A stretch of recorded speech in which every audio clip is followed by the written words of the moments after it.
भजे व्रजे कमण्डनं समस्तपापखण्डनं स्वभक्तचित्तरञ्जनं सदैव नन्दनन्दनं सुपिच्छगुच्छमस्तकं सुनादवेणुहस्तकम् अनङ्गरङ्गसागरं नमामि कृष्णनागरं नमामि कृष्णनागरम। जय श्री कृष्ण। राधे राधे। श्री वल्लभाधीश की जय। आज भाद्रपद शुक्ल एकादशी शुक्रवार 17 सितंबर 2021 है। पुष्टि मार्ग में आज की एकादशी को दान एकादशी कहा जाता है, क्योंकि आज से ही प्रभु ने ब्रज में दान लीला प्रारंभ की थी। आज की एकादशी को परिवर्तनी एकादशी भी कहते हैं, क्योंकि आज इस एकादशी के दिन क्षीर सागर में शयन कर रहे भगवान विष्णु करवट बदलते हैं। आज सूर्योदय तो एकादशी तिथि में है, किंतु 8:07 से द्वादशी लग गई है, अतः आज वामन जयंती भी मानी गई है। साथ ही आज अपने पांडित्य से दशों दिशाओं में पुष्टि मार्ग की यश पताका फहराने वाले 10 दिगंत विजयी नवलक्ष ग्रंथकर्ता नित्य लीलास्थ गोस्वामी श्री पुरुषोत्तम जी लेखवाला का भी उत्सव है। आपके सेव्य स्वरूप सूरत गुजरात में विराजित प्रभु श्री बालकृष्ण लाल जी है। आप सभी को आज के तीनों उत्सवों अर्थात दान एकादशी, वामन द्वादशी एवं श्री पुरुषोत्तम जी के उत्सव की खूब खूब बधाई। आज की परिवर्तनी एकादशी को प्रभु को दान की सामग्री अरोगाने से देह की दशा में परिवर्तन होता है। नंद कुमार रसराज प्रभु श्री कृष्ण ने ब्रज की गोपियों से दान एकादशी से प्रारंभ होने वाले 20 दिनों तक दान लिया है। दान के दिनों में गाए जाने वाले कीर्तनों में इन तीनों प्रकार से लिए गए दान का बहुत ही सुंदर वर्णन है। दान की सामग्री में दूध श्री स्वामिनी जी के भाव से, दही श्री चंद्रावली जी के भाव से, छाछ श्री यमुना जी के भाव से और माखन श्री कुमारिका जी के भाव से अरोगाया जाता है। दान के 20 दिनों में 5-5 दिन चारों यूथाधिपतियों के माने गए हैं। आज से प्रतिदिन दान के पद गाए जाते हैं। आज सूर्योदय तो एकादशी तिथि में है, किंतु सुबह 8:07 से द्वादशी लग जाने के कारण आज वामन जयंती भी मानी गई है। पुष्टि मार्ग में भगवान विष्णु के सभी अवतारों में से 4 अवतारों अर्थात श्री कृष्ण अवतार, श्री रामावतार, श्री नरसिंह अवतार और श्री वामन अवतार को पुष्टि मार्ग में मान्यता दी गई है। इस कारण इन चारों अवतारों के जन्म दिवस को जयंती के रूप में श्रीनाथ जी में मनाया जाता है। भगवान विष्णु के 10 अवतारों में ये चारों अवतार प्रभु ने निस्साधन भक्तों पर कृपा के लिए थे, अतः इनकी लीला पुष्टि लीला मानी गई है। पुष्टि का सामान्य अर्थ कृपा भी है। इन चारों जयंतियों को उपवास व फलाहार किया जाता है। जयंती उपवास की भावना यह है कि जब प्रभु जन्म ले अथवा हम प्रभु के समक्ष जाए, तब तन मन और वचन से एवं कर्म से शुद्ध हो। प्राचीन हिंदू वेदों में भी कहा गया है कि उपवास से तन मन वचन एवं कर्म की शुद्धि होती है। आज दान एकादशी और वामन द्वादशी दोनों का उत्सव होने के कारण वामन द्वादशी का अभ्यंग स्नान उत्सव भोग, शालिग्राम जी का पंचामृत एवं 2 राजभोग खुलने का क्रम आज श्री जी प्रभु में होता है। यद्यपि आज दान एकादशी के कारण मुकुट काचनी का श्रृंगार, नियम का श्रृंगार धराया जाता है, अतः वामन द्वादशी को धराया जाने वाला धोती उपरना का श्रृंगार आगामी कल अर्थात भाद्रपद शुक्ल द्वादशी शनिवार 18 सितंबर 2021 को धराया जाएगा। दान एकादशी और वामन जयंती कई बार एक ही दिन होती है। ऐसी स्थिति में सदैव दान के श्रृंगार, मुकुट कांचनी के श्रृंगार को प्राथमिकता दी जाती है। इसका कारण यह है कि वामन भगवान ने आंशिक पुष्टि लीला की थी, इसलिए श्री महाप्रभु जी ने आपकी जयंती को पुष्टि मार्ग में मान्यता तो दी है, जबकि दान लीला को पूर्णतः पुष्टि लीला माना है। अतः वामन जयंती का श्रृंगार अगले दिन लिया जाता है। भगवान श्री कृष्ण ने अपने अवतार काल में ब्रज के भक्तों का संपूर्ण निरोध करने के लिए, निरोध सिद्ध करने के लिए, अर्थात जगत को भूलकर भगवान में आसक्ति को दृढ़ करने के लिए अनेक लीलाएं की है। इन लीलाओं में से दान लीला का भी विशेष महत्व है। श्री सुखदेव जी ने राजा परीक्षित को भी इस दान लीला का वर्णन श्रीमद् भागवत में भगवान श्री कृष्ण के राजा के रूप में खेल का वर्णन बहुत ही सूक्ष्म रूप से किया है। किंतु हमारे आचार्यों की हम पर बड़ी कृपा रही है, जिसके कारण ही वह हमें अष्ट सखाओं और आचार्यों द्वारा रचित पदों में इस दान लीला का वर्णन, इन भक्तों के साक्षात अनुभव का विस्तार मिल रहा है। इसीलिए महानुभावों द्वारा वर्णित इस दान लीला का भी अपना विशेष महत्व है। ब्रह्म संबंध लेने के बाद जीव का यह प्रथम कर्तव्य है कि वह अपने घर में विराजित प्रभु को सर्वस्व समर्पित करके, सब कुछ समर्पित करके ही उन वस्तुओं का उपभोग करना चाहिए, अन्यथा असमर्पित लेने का महा अपराध होता है। जीव की तरफ से जो इस प्रकार की क्रिया होती है, किंतु जब प्रभु स्नेह में वश होकर स्वयं यह देखे कि जीव भगवान को अर्पण करे बिना ही भोग कर रहा है, तब जीव को अंगीकार करने के लिए प्रभु खुद ही जीव के पास से मांग लेते हैं, दान मांग लेते हैं। जिस तरह भगवान श्री कृष्ण ने व्रज भक्तों के पास से दूध और दही मांगा था, क्योंकि वे प्रभु को अर्पण करे बिना ही उसे बाहर मथुरा में विक्रय के लिए ले जा रहे थे। यही दान लीला है। आज हम लोग दान का अर्थ गलत समझ लेते हैं, कई लोग दान का अर्थ गलत समझ लेते हैं और वो दान का अर्थ लगाते हैं दान अर्थ अथवा दक्षिणा, जो कि सर्वथा गलत है।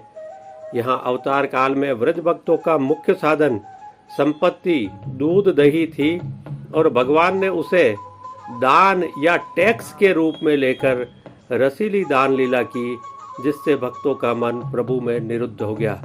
अर्थात यहाँ दान का अर्थ दक्षिणा या दान वो वाला दान नहीं है, जबकि यहाँ दान का अर्थ है टैक्स। जिस तरह से चुंगी या टैक्स दिया जाता है, उसी रूप में दान का अर्थ है।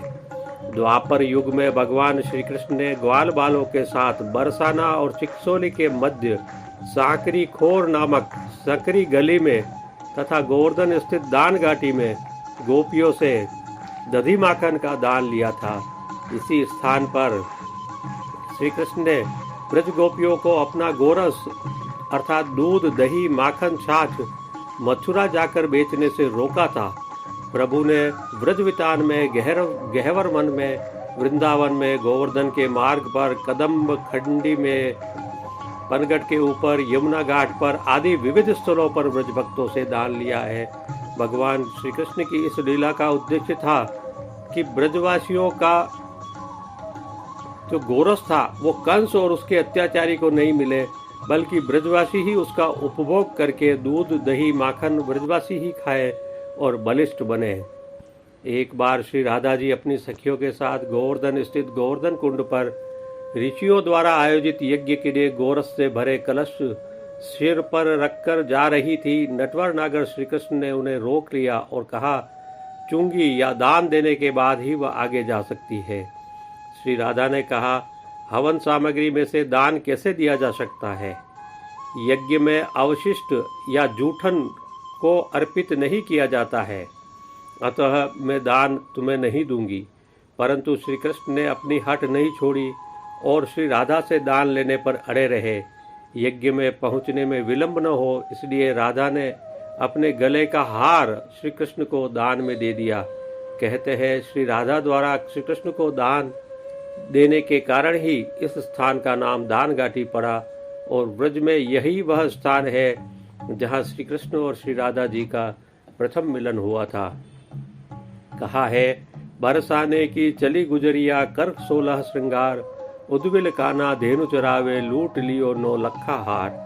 आज हम भी अपने प्रभु को इसी भाव से दान का भोग अरोगाते हैं कि आप प्रभु भी गोपीजन की तरह हमारा दान अंगीकार करें, हमारा दान स्वीकार करें। बस इसी भाव से प्रभु को दान भोग धराकर प्रसादी के रूप में अपना सौभाग्य मानते हुए उसे ग्रहण किया जाता है।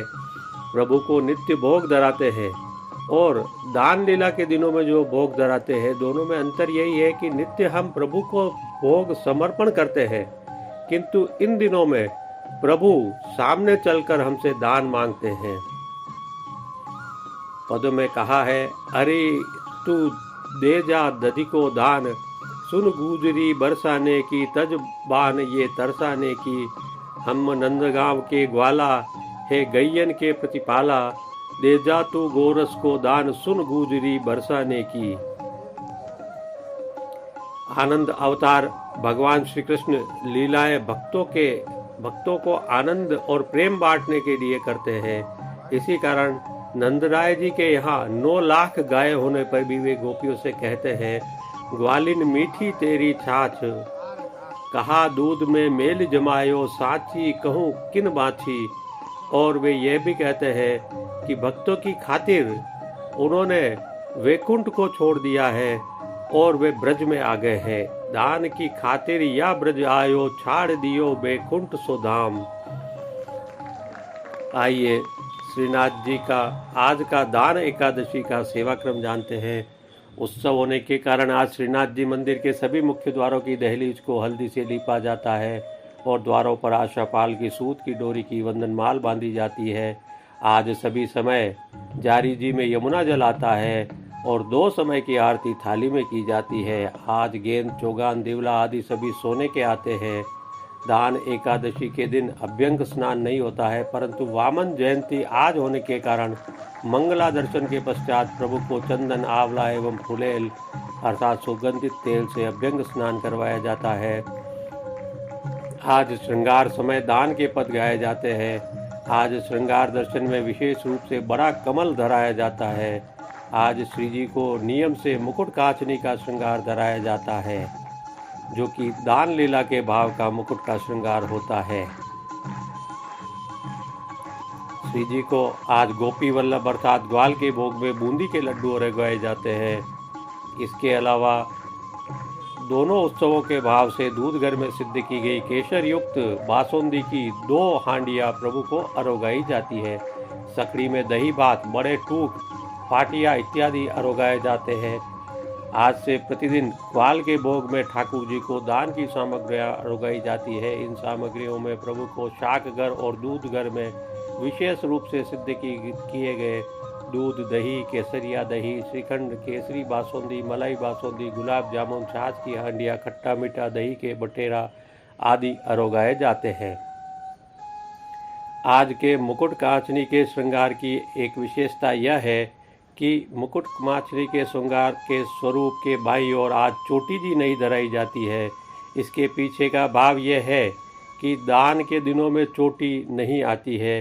इसका भाव यह है कि यदि चोटी रहती है तो प्रभु जब मटकी फोड़कर भाग रहे होते हैं तब गोपियां उनकी चोटी पकड़ सकती है और फिर प्रभु भाग नहीं पाएंगे। आज संध्या आरती के दर्शन में प्रभु के श्रीहस्त में हीरे का वेत्र, ठाड़ा वेत्र धराया जाता है। श्रीनाथ जी के आज के श्रृंगार के गुणगान करते हैं। आज की साज सेवा में श्रीनाथ जी में आज प्रातः श्री जी में दान घाटी में दूध दही बेचने जाती गोपियों के पास से दान मांगते और दूध दही लूटते श्री ठाकुर जी और सखाजनों के सुंदर चित्रांकन वाली दान लीला की पिछवाई धराई जाती है। गादी, तकिया, चरण चौकी के ऊपर श्वेत बिछावट की जाती है। वस्त्र सेवा में आज रुपहली किनारी से सुसज्जित केसरी रंग का सूथन और काचनी धराए जाते हैं। छोटी काचनी लाल रुपहली किनारी की और बड़ी काचनी कोयली सुनहरी किनारी की होती है। केसरी रुपहली जरी की तुई लेस वाला आज रास पटका धराया जाता है। ठाड़े वस्त्र श्वेत रंग के आते हैं। आभरण श्रृंगार सेवा में आज वनमाला का अर्थात चरणारविंद तक का उत्सव का भारी श्रृंगार धराया जाता है। सर्व आभरण माणक की प्रधानता के धराए जाते हैं। कली, कस्तूरी आदि सभी माला धराई जाती है। बगनखा भी धराया जाता है।